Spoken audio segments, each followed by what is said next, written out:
മഴക്കാല പൂർവ്വ ശുചീകരണം എന്ന് പറയുന്ന ഒരു പ്രഹസനം എന്തൊക്കെയോ ചെയ്യും. മഴ അടുത്ത ആഴ്ച വരും അല്ലെങ്കിൽ രണ്ടാഴ്ചക്കുള്ളിൽ വരും എന്ന് പറയുമ്പോൾ നമ്മൾ എവിടേക്കോ എന്തൊക്കെയോ കാടൊക്കെ വെട്ടിത്തെളിക്കുന്നു, കുറെ ബ്ലീച്ചിങ് പൗഡർ ഇടുന്നു, കുറെ പുക.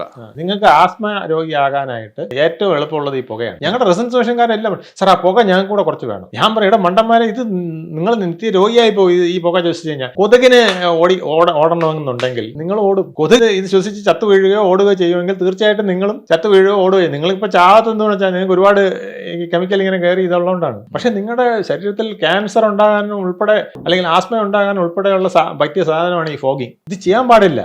ഇതാണ് ആരോഗ്യപൂർവ്വ ശുചിത്വം. ശരിക്കും ഈ വിഷയങ്ങളൊക്കെ ഫലപ്രദമായി ടാക്കിൾ ചെയ്യാനായിട്ട് എന്ത് ചെയ്യാൻ പറ്റും നമുക്ക്? ഇപ്പൊ ഈ പറയുന്ന ഈ എസ്പെഷ്യലി പകർച്ചവ്യാധികൾ ഗണ്യമായി പെരുകിക്കൊണ്ടിരിക്കുന്ന ഈ ഒരു സാഹചര്യത്തിൽ കേരളത്തിൽ ഏറ്റവും എളുപ്പം ചെയ്യാവുന്ന കാര്യം താഴെത്തട്ടിലുള്ള ജനങ്ങളെ ഇതിനകത്ത് കുറച്ച് പങ്കെടുപ്പിക്കുക എന്നുള്ളത്. ഇവർ ആരും പങ്കെടുക്കില്ല, എല്ലാവരും ഉഴപ്പന്മാരാണ്. അങ്ങനെയല്ല, ഇവിടെ വോളണ്ടറി വർക്ക് ചെയ്യാൻ ഒത്തിരി പേരുണ്ട്.